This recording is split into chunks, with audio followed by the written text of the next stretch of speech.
Hello friends, आज हम मौर्य वंश के बारे में डिटेल में जानेंगे। सो स्टार्ट करते हैं। मौर्य वंश के संस्थापक। मौर्य वंश के संस्थापक चंद्रगुप्त मौर्य थे। मतलब इसकी स्थापना चंद्रगुप्त मौर्य ने की थी।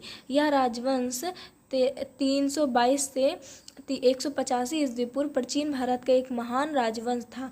इसने 137 वर्ष तक भारत पर राज्य किया। मौर्य वंश के विस्तार एवं उसे शक्तिशाली बनाने का श्रेय सम्राट अशोक को जाता है।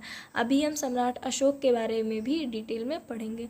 सो मौर्य वंश का पतन। मौर्य वंश पतन मतलब समाप्त होने के कुछ मुख्य कारण थे। ठीक है। आयोग एवं निर्बल अधिकारी। आयोग मतलब जिसके पास कोई योग्यता ना हो। निर्बल मतलब जिसके पास कोई बल ना हो। ठीक है। राष्ट्रीय चेतना का अभाव। करों की अधिकता। पहले हर चीज़ पर कर लगाया जाता था, जिसे आज के टाइम पर टैक्स कहते हैं। सो अनाजों पर भी ये चीज़ें लगाई जाती थी। ठीक है। मौर्य वंश के मंत्री चाणक्य जो थे, ऐसा कहा जाता है या माना जाता है कि जो इसकी स्थापना थी और इसे शक्तिशाली बनाने का श्रेय चाणक्य और चंद्रगुप्त मौर्य को ही जाता है। मौर्य काल में भी वैदिक धर्म प्रचलित था, परंतु कर्मकांड प्रधान वैदिक धर्म ये सब बस क्षत्रियों तक ही सीमित थे। मौर्य काल में मूर्तियों जो देवी देवताओं की मूर्तियाँ होती हैं, इन्हें बेचा जाता था। ठीक है। मौर्य वंश में अशोक ऐसे पहले शासक थे जिन्होंने लोगों तक अपना संदेश पहुंचाने के लिए शिलालेखों का प्रयोग किया। सो अब हम एक एक लोगों के बारे में डिटेल में जानते हैं। सो स्टार्ट करते हैं चंद्रगुप्त मौर्य से। चंद्रगुप्त मौर्य का जन्म 340 ईस्वी पूर्व एक मौर्य वंश में ही हुआ था। इनकी माता का नाम मेरा था तथा इनके पिता इनकी जन्म लेने से पहले ही उनका देहांत हो गया था, उनकी मृत्यु हो गई थी। और जब ये 10 वर्ष की आयु के थे तभी इनकी माता का भी देहांत हो गया था। तब से इनकी परवरिश आचार्य चाणक्य ने की थी। चंद्रगुप्त ने 3 विवाह हुए, मतलब इन्होंने 3 शादियां की थी। चंद्रगुप्त मौर्य के काल में भारत एक शक्तिशाली राष्ट्र था। चंद्रगुप्त धनानंद युद्ध। चंद्रगुप्त 1922 से 298 ईस्वी तक का धनानंद से युद्ध हुआ था। ठीक है। चंद्रगुप्त ने उसके शासक को आखंड और उखाड़ फेंका और मौर्य वंश की स्थापना की। मतलब चंद्रगुप्त ने इस युद्ध में जीत प्राप्त की और मतलब उसे पराजित कर दिया और वहाँ पर अपना मौर्य वंश स्थापित किया। ठीक है। कहाँ पर? जहाँ उसका स्थान रहा होगा उसे पराजित किया होगा। ठीक है। चंद्रगुप्त मौर्य का जैन धर्म की ओर ज़्यादा झुकाव हो चला था। ठीक है। वह अपने अंतिम समय में अपने पुत्र बिंदुसार को राजपाट सौंपकर जैनाचार्य से मतलब दीक्षा लेकर उनके साथ ही चले गए थे। और बिंदुसार चंद्रगुप्त के पुत्र थे, उनके बेटे थे।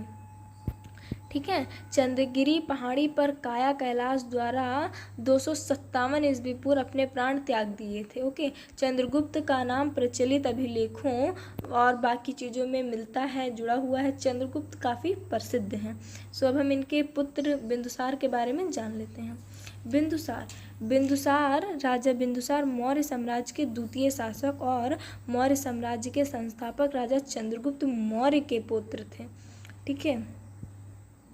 और एक बात मैं आप लोगों को बता दूं कि राजा का जो पहला पुत्र या पुत्री होता है और मतलब राजा के देहांत होने के बाद राजपाट वही संभालता है, फिर वो चाहे पुत्र हो या पुत्री हो।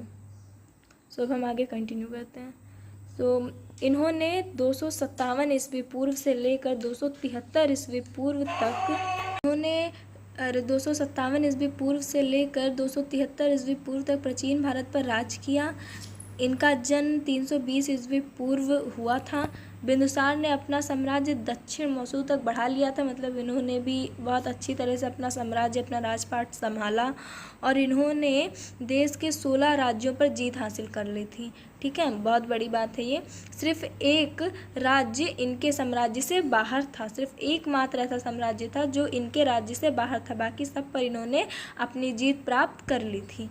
ठीक है। अरे बच्चों को बचाने के लिए इन्होंने मृत्यु की कोख को काट कर बच्चों को बाहर निकाला। ठीक है। और मतलब इनका नाम बिंदुसार रखने के पीछे एक बड़ी वजह थी। ठीक है।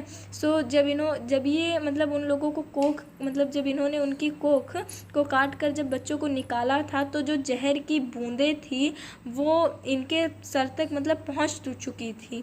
ठीक है। और सर को छू चुकी थी, इसलिए चाणक्य ने इनका नाम बिंदुसार रखा था।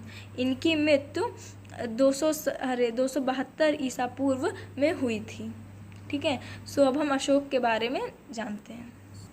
अशोक, सम्राट अशोक ने 269 से 232 ईस्वी पूर्व तक शासन किया था। इन्होंने अखंड भारत पर राज्य किया था। भारत के उत्तर से मतलब इन्होंने काफ़ी जगह पर अपना विस्तार किया, काफ़ी जगहों पर राज्य किया। ठीक है, और काफ़ी चीज़ों को मतलब जो राज्य इनके में नहीं थे उस पर भी जीत हासिल की। सम्राट अशोक का जन्म 304 ईस्वी पूर्व हुआ था। सम्राट अशोक का एक पुत्र था तथा अशोक की 4 पत्नियां थी। ठीक है, सम्राट अशोक अर्थशास्त्र और गणित के महान ज्ञाता थे, मतलब इन्हें अर्थशास्त्र और गणित में अच्छा ज्ञान प्राप्त था। अशोक सम्राट ने 284 ईस्वी पूर्व बिहार के एक उज्जैन अध्ययन केंद्र की स्थापना की थी। उज्जैन में इन्होंने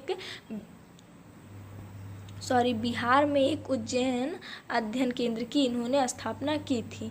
ठीक है, सम्राट अशोक कलिंग का युद्ध। सम्राट अशोक ने अपने राज्याभिषेक में 7वें वर्ष ही कलिंग पर आक्रमण किया था।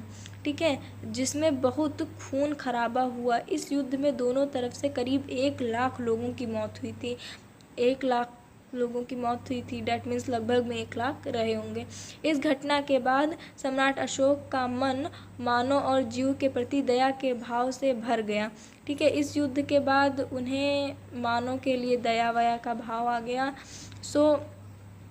इसके बाद इन्होंने युद्ध न करने का प्रण लिया। इस युद्ध के बाद सम्राट अशोक ने फिर दोबारा युद्ध नहीं किया था। ठीक है, इस युद्ध में इतने खून खराबे हुए थे जिसकी वजह से इनके मन में मानव के लिए दया का भाव आ गया और इन्होंने युद्ध न करने का प्रण लिया और निश्चित किया कि अब ये युद्ध नहीं करेंगे। तो हम आगे देखते हैं। सम्राट अशोक ने अपने जीवन में कई शिलालेख भी खुदवाई, जिसे इतिहास में सम्राट अशोक के शिलालेखों के नाम से जाना जाता होगा। शायद आप लोगों ने भी सुना होगा। ठीक है, 40 वर्ष के शासन के बाद इनकी मृत्यु हो गई। सम्राट अशोक ने अपने जीवन काल में कई महान कार्य किए। आज हम सम्राट अशोक को कई किताबों में देखते हैं, जानते हैं, और ये बहुत महान शासक थे। सो मौर्य वंश के जितने भी शासक थे मैंने आपको सारे बता दिए हैं। अब आपको नोट करना है, आप कर लीजिएगा। चैनल को लाइक, सब्सक्राइब एंड अपने फ्रेंड्स को भी शेयर कर दीजिएगा। Thank you.